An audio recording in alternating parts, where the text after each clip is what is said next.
এই আমি বাবা হয়ে ওর রাতের ঘুম কেড়ে নিয়েছি। আপনাদের রামের বনবাস পালায় ওর সীতা সাজে, আমি ওই পালা দেখিনি, কিন্তু আমি জানি সীতার চরিত্রে ওকে মানাবেই।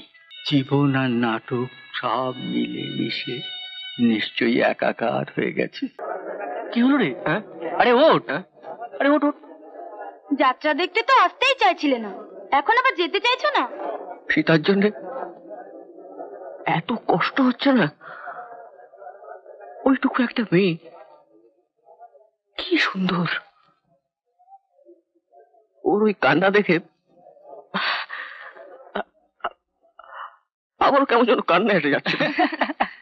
আরে বোকা, ওটা কি সত্যিকার কাজ ছিল নাকি? এটা তো অভিনয়। কেউ এমন মিথ্যে করে কাঁদতে পারে? ওরা পারে। স্টেজে সীতা অতক্ষণ কান্নাকাটি করলো তো, গ্রিন রুমে গিয়ে দেখ, যে জল চোখে দিয়ে কান্নার অভিনয় করলো, সেই জল দিয়ে এখন টাকা গুনছে আর খুশিতে হাসছে। অমন বুক ফাটা কান্নার পর কেউ হাসতে পারে? বিশ্বাস হয় না। বিশ্বাস না হয় গ্রিন রুমে গিয়ে নিজের চোখে উকি মেরে দেখেই যায় না। যাবো না, যাবে না। কিন্তু আপনি যে বলেছিলেন আজকের পালা শেষ হলেই আমাকে 1000 টাকা আর 3 দিনের ছুটি দেবেন। হ্যাঁ বলেছিলাম, কিন্তু তখন কি বুঝেছিলাম যে আজকের পালা দেখে নায়করা পর পর 3 রাত্রি পালা বায়না করে যাবে? কিন্তু আমাকে যে কাল একবার বাড়ি যেতেই হবে। কেন কালই যেতে হবে কেন? আপনি তো জানেন লেখাপড়া ছেড়ে এই বয়সে কেন আমি যাত্রা দলে যোগ দিয়েছি। 7 দিন আগে মাত্র কয়েক ঘন্টার জন্য বাড়ি গিয়েছিলাম। আসার সময় দেখে এসেছি ঘরে চাল নেই, ডাল নেই, আর বাবার যা ওষুধ আছে তা 3 দিনের মধ্যে শেষ হয়ে যাবে। আপনি বলুন না, যার জন্য আমার এই রাত জেগে জেগে পালা করা, সেই বাবাকে যদি সুস্থ করে তুলতে না পারে। ঠিক আছে, তোমার বাবার জন্য তোমারও যেমন চিন্তা আছে আমারও তো আছে। আমি তো আর অমানুষ নই। এই না, এই নাও, এক কাজ করো, এটাতে তোমার বাবার নাম, গ্রাম, পোস্ট অফিস সব লিখে দাও। আমি এই নারুগোপালকে দিয়ে কালকে তোমার বাড়িতে 1000 টাকা পাঠিয়ে দেব। নারুগোপাল দা তো আমাদের বাড়িতে কোনোদিন যাননি, আপনি ঠিক চিনতে পারবেন তো? আরে আমরা হচ্ছে যাত্রা দলের ম্যানেজার, প্রয়োজন হলে বাঘের দুধ জোগাড় করতে পারি।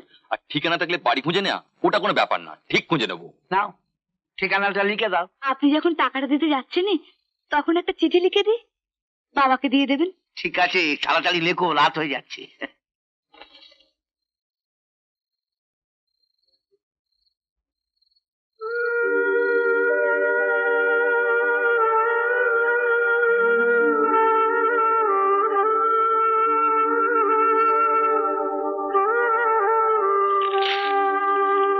ঠিক পাঠাবেন তো, ভুলে যাবেন না যেন। কাল না হয় বাড়ি যাচ্ছ না, কিন্তু 3 দিন পরে তো যাবে। যাও, তাড়াতাড়ি হাত মুখ ধুয়ে তৈরি হয়ে নাও। অনেরা সবাই বোধহয় এতক্ষণ রেডি হয়ে গেছে, বাস এখনই ছাড়বে। যাও। আচ্ছা। দে চিঠি আর টাকাগুলো দে। শোন, কাল ভোরে উঠে কলকাতায় গদিতে যাবি। ওখানে গিয়ে বলবি এখানে পর পর 3 রাত্রি পালা বায়না হয়েছে, ওরা যেন সেই মতো পরের বায়না নেয়। তাহলে চিঠি আর টাকাটা? সেটা আমার ওপরই ছেড়ে দে।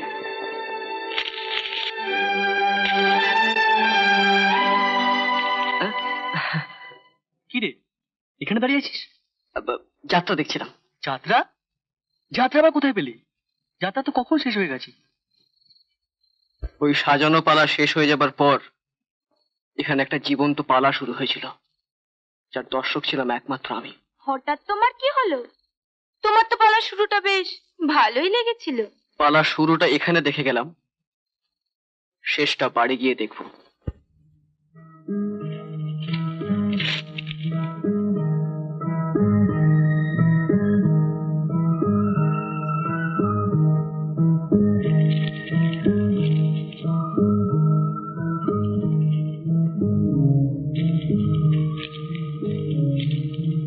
মুকুন্দ চ্যাটার্জি, গ্রাম পোস্ট অফিস, জগৎবল্লভপুর, জেলা হাওড়া।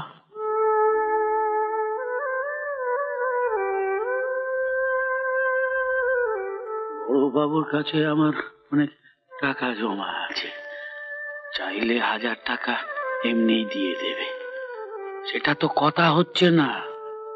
কথা হচ্ছে যে জগৎবল্লভপুরে গিয়ে টাকাটা পৌঁছে দেবে কে? তুমি যাবে। আমি? হ্যাঁ, কাল ওর কথা শুনে বুঝেছি যে ওই নাড়ুগোপাল বাবু আগে হতে পারি যায়নি।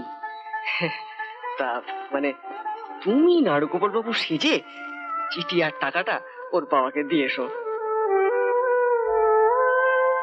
টাকা পাঠিয়েছে? আগে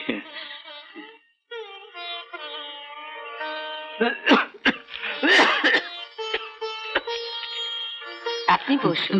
থাক থাক থাক। এই চিঠিটাও আপনাকে দিয়েছে। শ্রীচরণেশু বাবা, আমাদের দলের ম্যানেজার নাড়ুগোপালদার হাত দিয়ে 1000 টাকা পাঠালাম। চাল ডাল আর তোমার সব ওষুধ কিনে নেবে। আমার জন্য চিন্তা করো না, আমি ভালো আছি, ভালো আছি, ভালো আছি। তুমি আর মা আমার প্রণাম নিও। রূপা।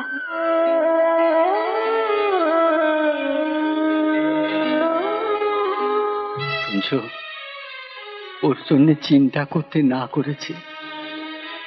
ও নাকি ভালো আছে, হতভাগী নাকি ভালো আছে। বাবা মার মুখে দুমুঠো ভাত তুলে দেবার জন্য ওষুধ খেয়ে যাতে আমি রাত্রিতে শান্তিতে ঘুমোতে পারি, তার জন্য রাতের পর রাত জেগে আজ এখানে কাল ওখানে পালা করে বেড়াচ্ছে।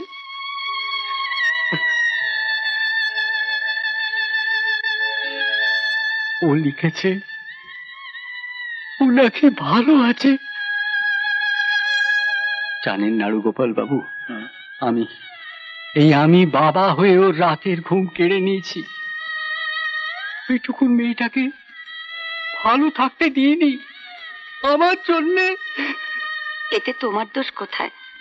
হঠাৎ ওভাবে তোমার কারখানা বন্ধ না হয়ে গেলে কি? কি সুন্দর গান গাইতো। আপনাদের পাড়ায় তো গান গায়, শুনেছেন তো? বলুন না, বলুন না, কি সুন্দর গানের গলা।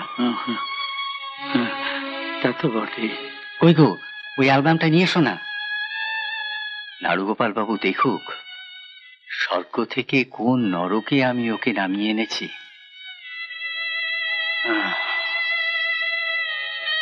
শুনেছি আপনাদের রামের বনবাস পালায় ও সীতা সাজে। আমি ওই পালা দেখিনি, কিন্তু আমি জানি সীতার চরিত্রে ওকে মানাবেই। রামায়ণের সীতা জনম দুঃখিনী। আমার মেয়েটাও তাই। আপনাদের পালায় জীবন আর নাটক সব মিলে মিশে নিশ্চয়ই একাকার হয়ে গেছে। এই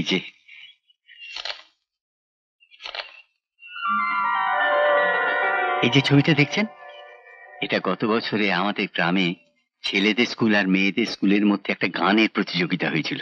ওই তর্জার লড়াইয়ের মতো। উহ, কি গানটাই না গেয়েছিল সেদিন। আর লোকও হয়েছিল প্রচুর। আশপাশের গ্রাম থেকে কত লোক যে এসেছিল সেদিন। এরকম আরো অনেক সিনেমা দেখতে হলে ডাউনলোড করুন ক্লিক অ্যাপ।